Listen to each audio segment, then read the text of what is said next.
I'm Catherine Hott, and I'm with Hott Training. And today, this presentation is the first part of the ABCs of customer service, and it's about bringing a focus back to customer service in your business and being aware that it's an important part of your business, and hopefully it's thought-provoking, and you'll consider taking steps to ensure that the customer service is at the forefront of your business strategy. So the first thing I'd like to say is that these principles, they can be applied to any customer service situation. So whether you're in a retail store environment, you're in a professional service, a restaurant, a hotel, as we go through, try to see where you can apply it to your business type. I'll talk a little bit about myself and about kind of where I'm coming from so you can see where my experience lies.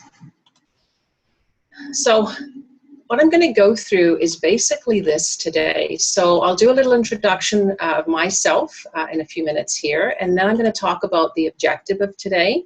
We'll talk about who gets it. There are some companies out there that really do get it, and so I want to just share that with you so that you can see that, you know, companies out there do it well. So we will talk about that. What does it mean? So after that, we will kind of showcase where I'm going to briefly show what, in basic terms, our customers expect from us. Do customers care? So with the onset of online shopping, many businesses feel that, you know, customer service is not really needed, at least not in the way that they remember. So here we will look at some real statistics. Then everyone has a customer. So we forget that we have internal customers and external customers, so we'll look at both and see how we can take care of both. We're going to look at checking for service levels. So if you've ever wondered what your customers really think of you and your business, and not just on a Facebook post, we're going to look at getting back to a basic way that you can check for that. And then we'll look at service versus selling. So as business, I have many business clients that I see at the Royal Alberta Business Centre here, and they still feel that selling is not what they want to do. They don't want to be seen as a salesperson. So here I'm going to show you the characteristics of both, and then again, what customers expect. And then preparation. So I'm not going to go into, you know, the actual steps of how to sell, but I'm going to talk about some things that maybe you should think about before you even get in front of a customer. And there is some prep work that you need to do. And then the last thing I'm going to talk about is some basic do's and don'ts. So we will end with those basics. A lot of these, they're not brain surgery by any means. They really just seem obvious to some people, but so many times I see that these basic do's and don'ts happen all the time. So I'll get right into it, and I'll just talk a little bit about where I'm coming from. So I really come from the retail side of the world, and the good majority of my adult life I spent in the retail sector. So mostly with a global shoe company, working my way up the corporate ladder from basically a retail salesperson to a store manager, and then a district manager. And then I moved over to the international division, taking on basically an operational role. And then in the last few years of that part of my career, I was an international training director. So I created, coordinated, and facilitated programs and workshops for our companies around the world. Training salespeople, store managers, department managers, and eventually company managers. So, and then during that time, I had several professional development courses that I took through the company. I was certified as a training manager director, and then I basically took an HR course.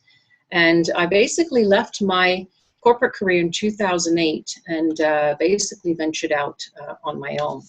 So through that time, I did receive some awards, and there's some of the awards there.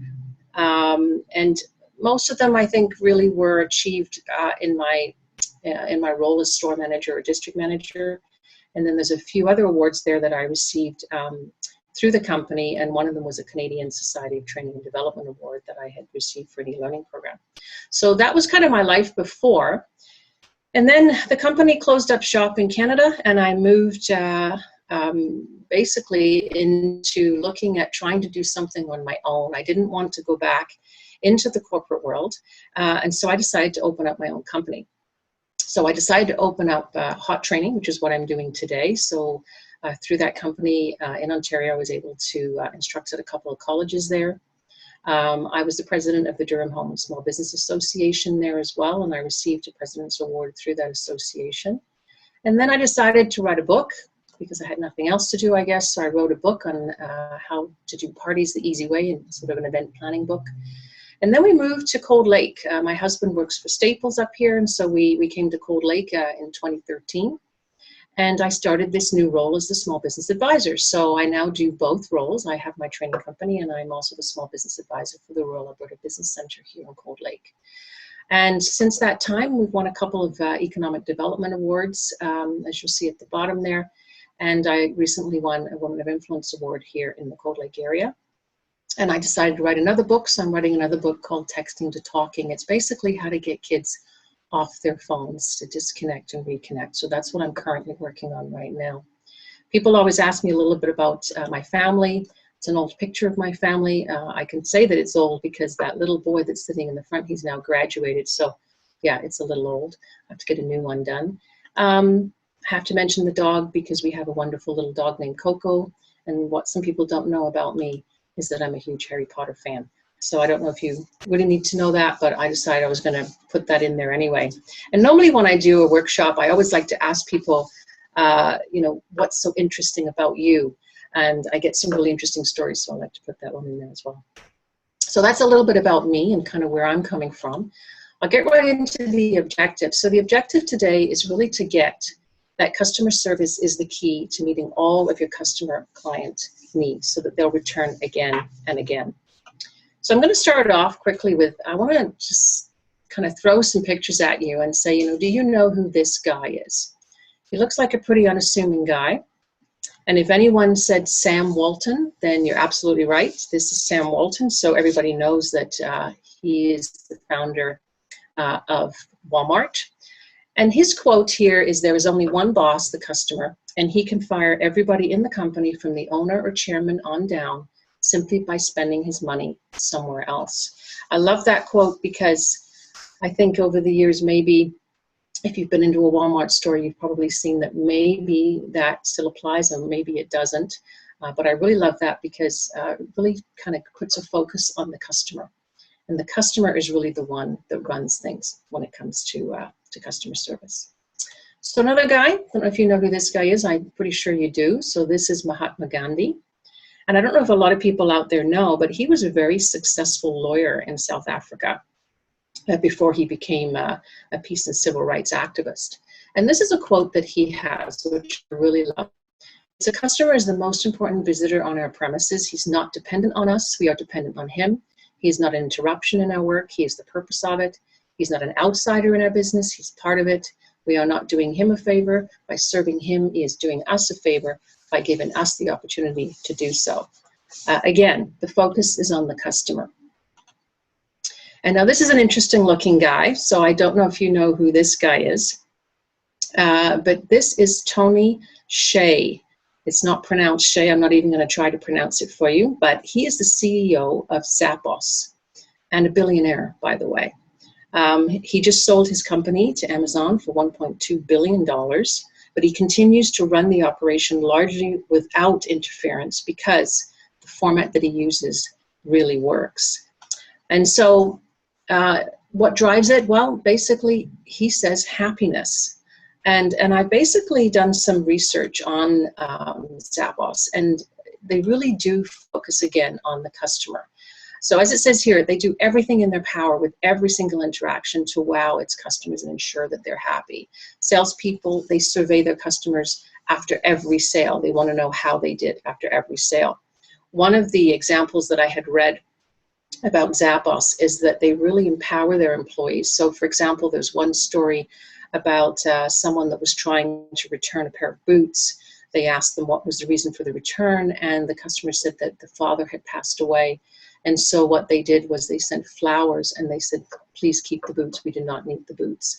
I mean, there's things like that that they do that is just amazing. So again, a wonderful example of customer service.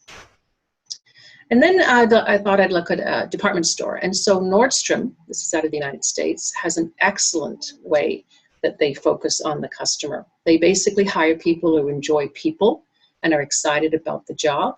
They hire the smile and they train the skill.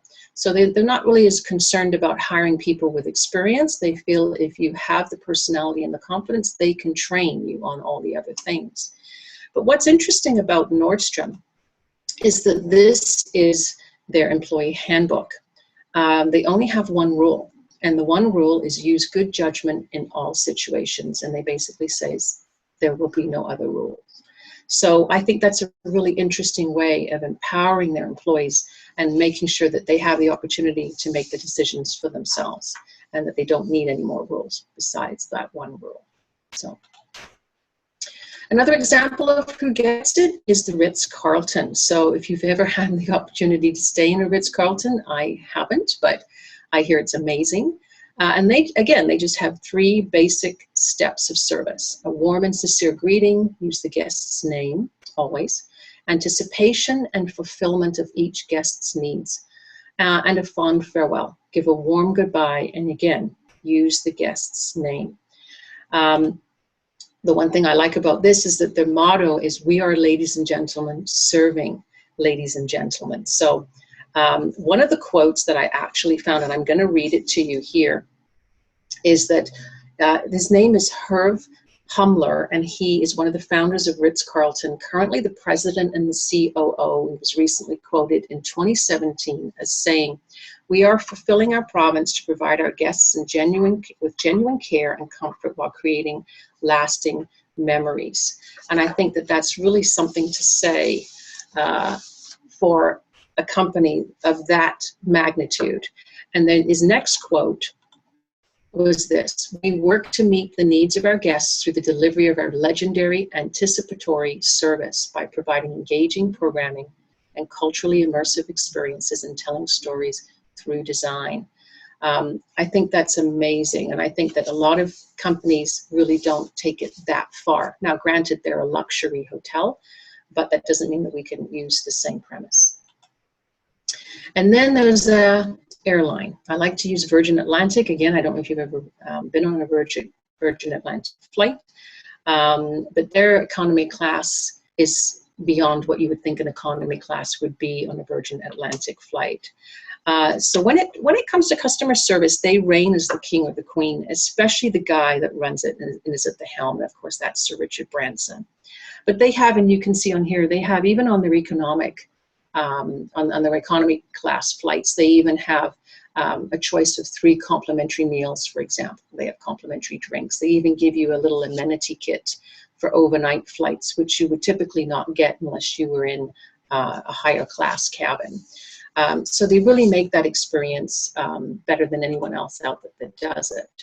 And Sir Richard Branson, again, one of the quotes I like is, "The way you treat your employees is the way they will treat your customers." Which is a great way, again, of empowering your employees and making sure if they're taking care of them, they will take care of your customers. He likes to think that you need to be visible. A good leader doesn't get stuck behind a desk. And he says, express a passionate commitment to serving the customer, because at the end of the day, it starts at the top. So another great example. And then this is a really interesting one. I wanted to throw this one in here because this is the DMV, or the Department of Motor Vehicles. And this is what typically any DMV would look like. It's very blah, it's very boring, it's very unassuming, it's a take your number type of thing. It's certainly, customer service is certainly not part of what they focus on. And then you have this organization in Holly Springs, North Carolina. And this is what their DMV looks like. It's very, very different, as you can see. It's beautifully decorated. They even have coffee and cupcakes and cookies, so when you come in, you're more than happy to take one of those. And they even have a play area for the kids. And I had a quote here too that I actually got from the owner, and I thought it was amazing. It says, "I've got the contract from the state, and I put the whole thing together because I want to prove you can have good service in this type of an organization."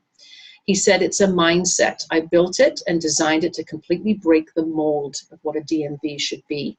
I looked at everything they were doing and I went the opposite direction. The government has to realize that they're here to serve the people. If you remember that, you will always go above and beyond." And so that's what he did with his DMV. And you can see it's groundbreaking, I think. I don't think I've ever seen anything like it. So they do have, like I said, the freshly baked cupcakes. They have made-to-order fruit smoothies. They have a self-check-in iPad. They have that sort of adorable cottage-style furniture. They have a kids' play area. All the employees are smiling when you walk in, so basically rays of sunshine opening up from the heavens. It's just amazing, and not something that you would typically think of a DMV. So what does it all mean? Well, with clients, customers, guests, whatever you call, whether it's a client, a customer, a guest, whoever you call your customers, all expect that individual treatment, and they all have their own wants and needs. They want that excellent service with a smile. It's expected. They want the friendly staff who are attentive to their needs, the little extras, where you go above and beyond. They want answers to their questions, and they want solutions to their problems. This is not brain surgery again. This is not something that we don't know. It's just, it seems to be still today very hard to even give that to our customers. So if their expectations are not met, if they wait for service, they don't get that warm, fuzzy greeting, they leave without buying because the product or the service wasn't available, they received poor service from grumpy staff, they enter a messy, unorganized place of business, then they will be disappointed and they will go elsewhere. So this is where I I do a little exercise, and I do this sort of in-house, and I have a workshop, and I always ask my participants, what competition do you have in your area? And when I ask that question, most people will come up with maybe 3, 4, 5 different competitors in the area. And I say, think about it. Don't just think about it. For example, if you're a shoe store, don't just think about another shoe store. You have to think about department stores because they also sell shoes, right? You also have to think about online retailers. So in this case, Zappos, it could be a competitor to you if you're a shoe store. And then I ask, okay, so now you know that you've got 5 or 10 or 15 competitors. Do they carry the same, if not identical, merchandise to what you carry or services to what you carry? And most often, most people will have to say, yes, they do. So then the question is, well, what's the difference between you and them then? Because if you carry the same merchandise, sometimes identical, what is the difference between you and them? And the answer is you. You make the difference. You're the first contact, and your customer is the most important person in the company. They pay your salary, but you're the only one that makes the difference. So you and your team, because you can really make that difference. If you're selling the same type of merchandise, sometimes exactly the same products, then you're the only one that can make the difference. And do customers care? And I've done a lot of research on this, and there's been a lot of statistics that, and I'm sure you can do your own research if you Google it. But I always say again, this is a workshop that I do when I do an on-site session, is I say, what customer service have you received? And most of the time I'll say, okay, give me a bad example where you've received really bad service, or give me an example where you've received really good service. When I ask the question, when have you received good service, it typically takes a little bit of time before someone actually puts up their hand and says, well, actually, yes, I did receive good service in this one location, but it takes some time. And sometimes I'll get 1, maybe 2 hands will go up and they'll say that they had a good experience. When I ask if you've had a bad experience, then the hands go up right away. And oh my gosh, yes, I was at this location. I went over here. So really the bad experience always tends to be the one that everyone complains about. And we always know that, bad news travels fast. So, and chances are, those worst stories have been told to more people than the good stories. And as I said, word gets around. So we always say a customer who receives good service tells 5 people. And a customer who's received bad service tells 10. And that's a standard across the board. Anyone that's in customer service will tell you that that's typically what happens. The problem today is that with social media, this has altered the way customers react. So now a customer can tell 5 friends if they've had a great experience, but in a bad experience, an angry customer can tell 3,000. And that can happen in a few minutes. It could even happen on the way out of the location because they've got their phone in their hand and they can simply post it on Facebook. And some other statistics here, 58% of tweeters who have tweeted about a bad experience have never received a response from the offending company. So I don't know if you've heard of TripAdvisor. If you ever go on a trip, you can go on to TripAdvisor and you'll have people commenting whether they've been to a hotel or whether they like the hotel. And sometimes you'll see a manager will actually respond to that. And in some cases, nobody responds at all. So what people are saying is that we would like at least a response. And I always say the one thing to do if you do end up going back and forth online is to get the individual offline and communicate with them on a personal level, with a personal email or a personal phone call. And that's really the best way to handle it. 78% of consumers say that trust recommendations from other consumers is really how they buy. So really, if they're already online and they're already suggesting that this company is not what they said that they were going to be, then obviously you have to make sure that you're putting out your best when it comes to customer service, because only 14% trust advertising. So those are some really interesting statistics, and there's many, many more statistics out there. I just thought, you really need to understand what it's like today, and I'm sure you already do. So customer service should be at the forefront of your company. Some other statistics here: 69% would recommend the company to others if they had a positive customer experience, and 50% would use the business more frequently. But after a negative experience, 58% will never use the company again. 49% will tell friends not to use the business, and 34% would take revenge by posting a review online or sharing a poor experience on social media. So, as I said, it's a very different environment today. We have to be even more conscious of what we do when it comes to customer service. So we're going to talk a little bit now about how everyone has a customer, and everyone does have a customer. And on here, I mean, even in this little cartoon that I have here, when we talk about customers, we have to think internally as well, not just externally. And Richard Branson, a quote that I had earlier, the way that you treat your employees is the way they will treat your customers. This is true for your business partners as well, and any of the collaborators that you work with your business and that you interact with. So who are your internal customers, and who are you a customer of? So your internal customers are the people who receive the output of your work. They need information, services, or assistance that you can give them, and they can complete their work successfully.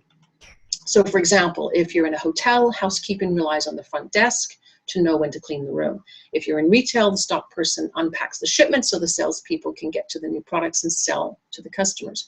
In a restaurant, the cooks rely on the waiters and the waitresses to give accurate orders so that they can prepare the food the way the customer prefers. So working as a team will really ensure that you're running that smooth, efficient business. And this increases, of course, the quality of the services to your customer. So I want you to think, who are your customers internally?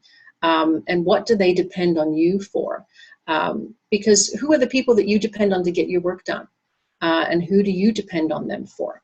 So that's why I'm saying a lot of the times I tell my clients, think about those potential like-minded businesses out there that you could potentially collaborate with. And they're not in direct competition with you, but you can collaborate with them, and maybe they become part of your team as well. So for example, if you're a cleaning company, a like-minded business might be a real estate agent, because real estate agents have houses, you want to clean houses, so there's a potential collaboration there. So that could also be part of your internal customers and your partnerships and your collaborations.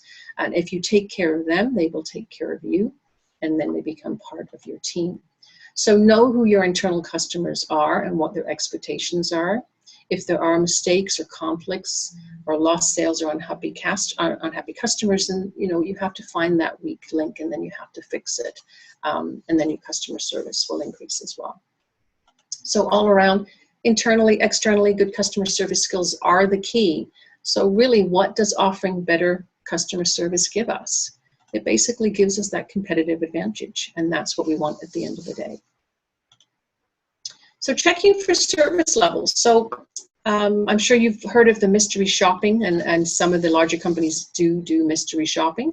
It's not something that we can all do. You can do it on a smaller scale. But there was one that was quite interesting that I had found a few years ago, and it was one that was done through CBC Marketplace, and they did a survey called Canada's Worst Customer Service, and it was quite interesting.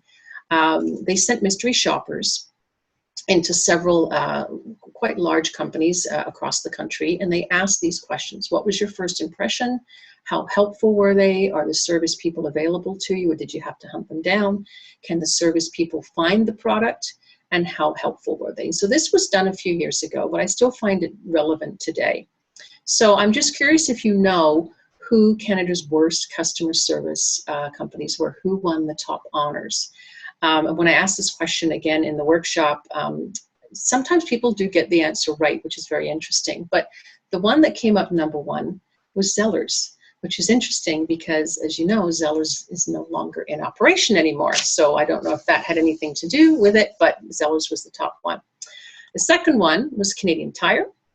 And I think Canadian Tire over the last few years has changed their customer service policy, because I know myself, I've been into several Canadian Tires, it seems to be quite good. So, but at this point they weren't. And the last one was Walmart. So, which is kind of a shame, because when you go back to that first quote that I had mentioned at the beginning from Sam Walton, I would like to think that that is the mandate for the company, but many people that I've spoken to in the last little while have said that they may have the greeters at the door, but again, you can't find anyone in the store after that. But interestingly enough, Walmart was the only one that was willing to give an online response to this survey. So again, I just found it to be very interesting. So how can we check for good customer service? Well, this is a survey that we used to use in the company that I used to work for, and we used to have these at our front desks, and we used to have a little ballot box. We'd have a draw at the end of the week or the month, and it was very, very simple. We didn't want people to take a long time to complete them. This is a very simple one. You can also, in the restaurants, this is another example of what you could put out in a restaurant. You could put it on the bill as well, so sometimes they'll actually have it on the bill. You can do it online. It's a very easy way. People forget that this is one of the easiest ways that you can check for good customer service levels. And you can even use an online version. So SurveyMonkey, for example, is one that we often use. So it really is just a way to kind of gather the information and really see what your customer levels are like. And it's a sort of an unbiased way to do it. The one thing that I like to think about this is that if you put the person's name that served you on it, then you can even have a customer appreciation element to it as well. So if you do have a team and you want to recognize people within your company, then that person at the end of the month or the end of the 2 months, whatever time period you give it, then you can actually have the person recognized for good customer service. Another thing is, I always tell clients all the time, is if you can get emails, emails are gold. If this is a way that you can capture emails, of course, you have to have a consent. You have to have it on there saying, yes, I consent to receive emails. They have to check that box. Of course, you don't want to be sending them spam. But if you can collect name, address, emails, phone numbers, then you can send them email offers in the mail as well, which is another way to kind of promote your business without really spending any money. So it's another great way to do that. But it also checks, like I said, your customer service levels. So. And then I wanted to focus on the customer service versus selling. So I'm asked all the time whether customer service is the same as selling, and I bring myself back to a time when I was a salesperson, and I started, like I said, in a retail store selling shoes. And I tried to go above and beyond what the customer would ask for. I would always ensure that I guided them to a great comfortable seat. I'd offer to take their shoes off. I'd measure their feet. They hadn't had their foot measured in years. And then if they were looking for a white leather shoe, I would bring out the shoe that they selected, and then maybe 2 or 3 others that I knew were just as comfortable. And then when they were done with the sale, I'd offer them leather protector to make sure that they kept their shoes nice and clean. And then I would wrap the shoes. I treated the shoes like gold. I would put everything back in the box, put the paper over it nice and neatly, and then I would come around from the counter and I would hand the shoes to the customer, and then I would say to the customer, you know, thanks, I hope you have a fantastic day, have a wonderful trip, and the next time that you're back in through the mall, please come back and see me. I'd love to hear about your trip. And that's just the basic. That's what I did with every single customer. Now, was I selling? Absolutely, I was selling, and I was selling shoes and probably accessories with that. Was I giving good customer service? Absolutely. So selling really gets a bad rap, and I think that when we think of selling or salespeople, we think of sort of that car salesman that's kind of following us around the parking lot. That isn't what it has to be. It doesn't matter the business type. If we do it well, if we give really good customer service, then we are selling at the same time. Then it makes a huge difference. So if you're in a hair salon, You might offer a drink and a snack and a magazine while the person is waiting for their hair color to set. Maybe you can offer a complimentary foot or shoulder massage. I mean, think about how you can make it better by offering a little extra, and that's the same way as making a sale. So it is pretty much a reality check, and I always like to bring two sides to the story here. So you are in business to either make money or by selling a product or a service, and that's a given. But in some cases, and this is where I kind of like to bring in, other organizations, like, for example, if you're in a service role in the health industry or in government, or if you're in an association where it's not a for-profit business, then you're still providing a service that is funded by tax dollars or potentially membership fees. It doesn't matter. Customer service and selling is the same thing. So if you're a nonprofit or a government organization, then you sell on services that you provide, and you upsell or you cross-sell additional products or services that the client may not be aware of. And that changes the taxpayers or members' perception of dollars well used. So you're still selling. In a for-profit, of course, selling is critical to your company's success. So I just wanted to kind of make it clear that it doesn't really matter what organization you're coming from, you're still selling. So basically, selling is providing and promoting your products and services. To succeed, you need to build and maintain those customer relationships, no matter what the industry. So customers do expect to be sold products and services they want and need, but they want to be sold in a way that is pleasant and comfortable, and there should be no separation between sales and service. It is part of the same experience. Selling is just another way of extending your excellent service. So really, it is the same thing. Selling and service, if you do it the right way, it will give you that great customer experience.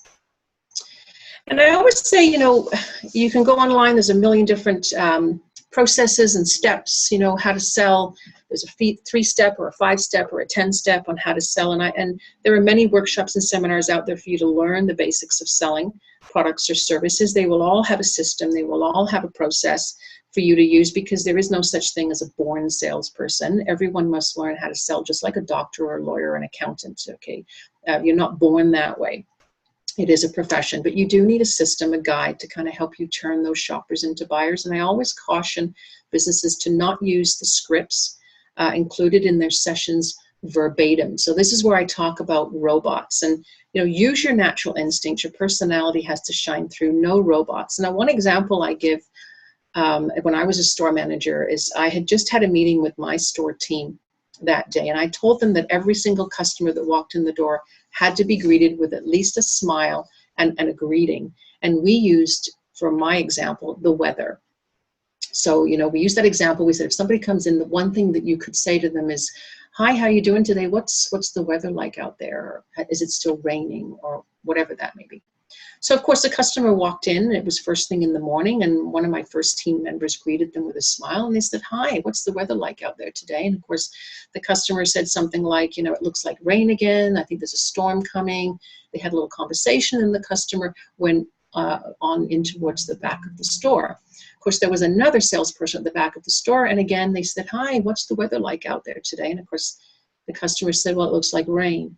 And then they came around to the front of the store, and then they said, another team member said, hey, hi, how are you today? What's the weather like out there today? At this point, I was, I had to go up to the customer at one point, and I said, I'm so sorry. I guess my team doesn't get out much. So again, we're not asking you to, to come up with let's say, an opening line verbatim. The idea is to use your own way. Don't be a robot. So whatever system you use, you have your own characteristics and your own personality, so let that shine through. But one of the things that I do tell people all the time is, before you go out, before you sell to a customer or you offer your products or your services, before you go live, is what I say, you really need to know some things before you get in front of a client or a customer. And one of the things is, of course, product knowledge. You have to know your products and your services inside and out. Whatever your key services or your products are, it makes you sound better. It makes you sound like the expert in your field. You sound professional. You're more confident. You can handle objections better if you need to handle objection. And customers will trust you. And it's easier to match their needs if you know your product and your services really well.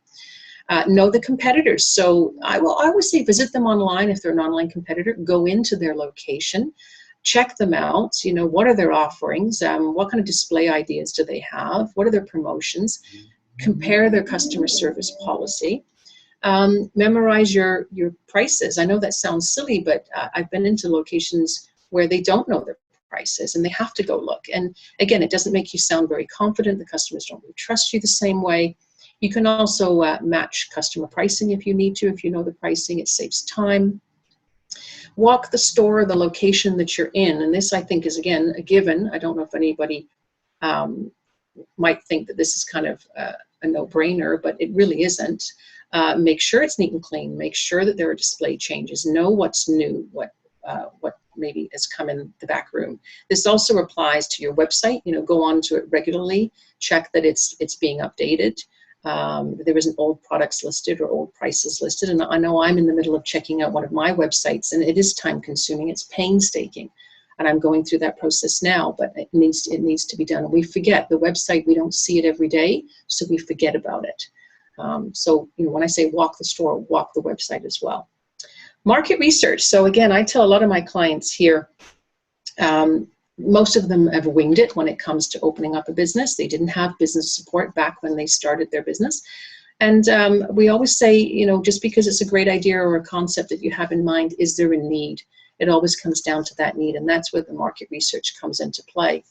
And so I always suggest, do a little bit of market research. We have, through the RABC here in Cold Lake and through Rocky Mountain House, you have access to this information, and it doesn't cost you anything. So find out, who are you targeting, first of all? How many of those people are in your region or in your area?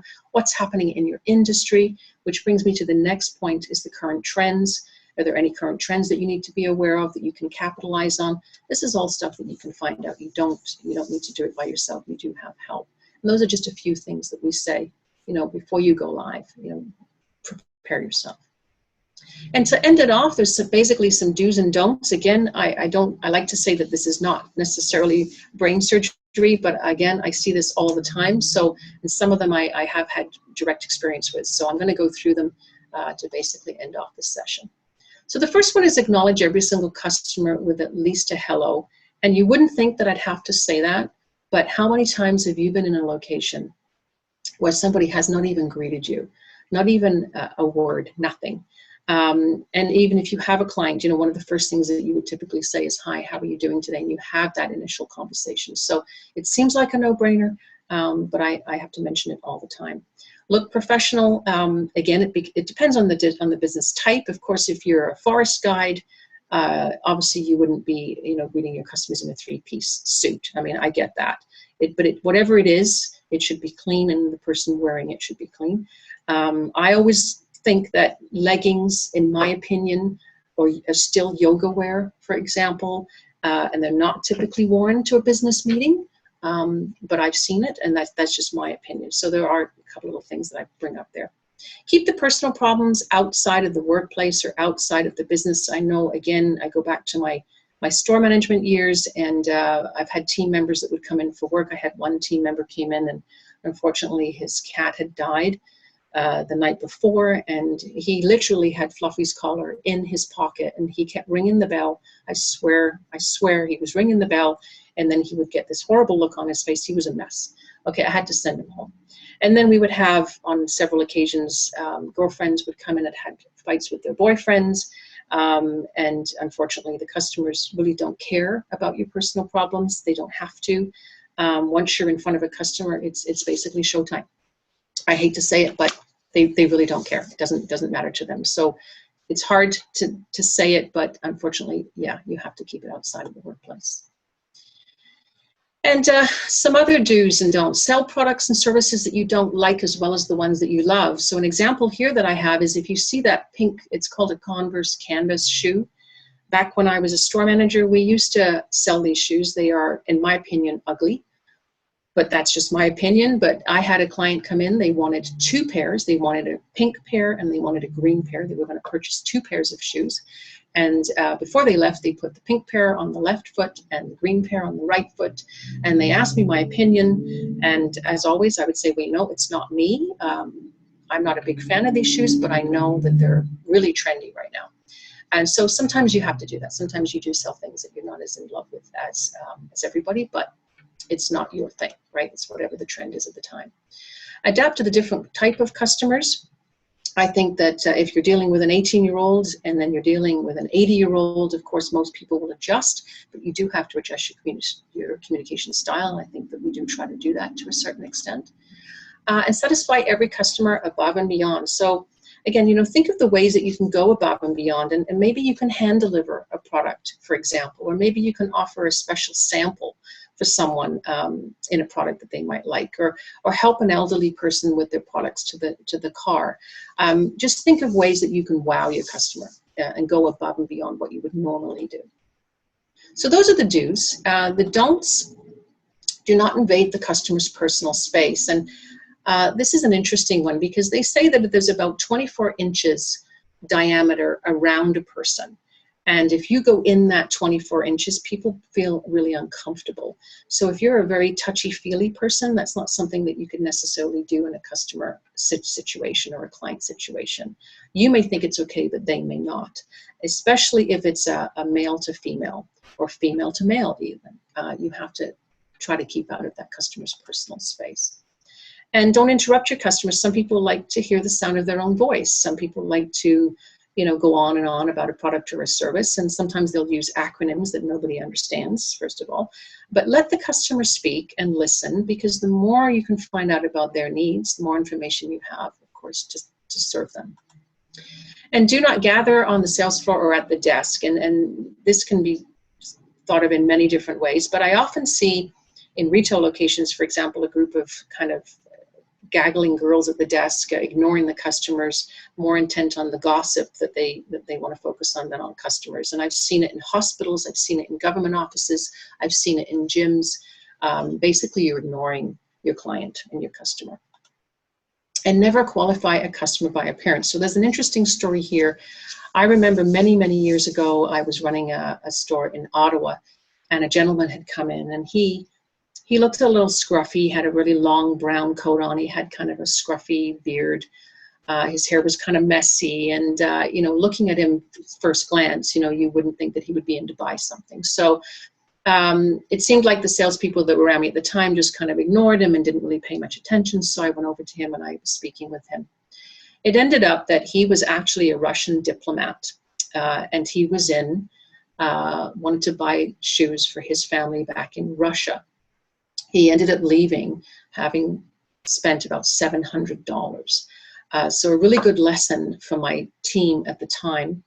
And this gentleman that you see at the bottom here, if you don't know who this person is, this looks like an unassuming older gentleman, but this is actually Warren Buffett. And he's, of course, an American business magnate, and it's currently worth about $83 billion. So say no more. Never qualify a customer by appearance. So that's kind of coming to the end. I mean, I always say, the idea here is to generate fans. Customize the way you offer the service so that you feel comfortable, that it's in a way that that brings out your personality. And I wanted, and my goal always was to generate fans. And it was before the days of Facebook. It was before the days where you could like me on Facebook. It was really just to generate fans. That really meant something for me. And I wanted my customers to come back and ask for me personally. And I used to have customers that would come in and say, here's my sister, here's my mom, I want you to serve them. And that's what you want to have happen. So, and I would have people bring me coffee, bring me treats, and I didn't want any of those things, but that's the idea, is you want to generate those fans. You want to be not just a superstar in customer service. You want to be someone that people come back to over and over again. So the final say, if we don't take care of our customers, someone else will. We're all human beings at the end of the day. We all need to be treated with respect and dignity. We all want to be made to feel special. And so, put that foamy heart in their coffee like they do when you go in and have a coffee and your favorite barista, and do it with a smile. So that's kind of the end of the session today. The only thing I would say is that if you want to extend your service offering using an easy selling system, that meets the customer needs and increases those sales and profits. Then there is the ABC, which is the ask, buy, close system, the ABCs of customer service. And that's something that I like to do sort of in-house. I like to use role play. We like to talk about how to actually go back and forth with a customer, and that's much easier to do in an in-house session. So certainly something that I can offer. So that's it for me. I'm Catherine Hott. I'm with Hott Training, and I'd love to be able to work with you some more, and hopefully you can make customer service part of your business.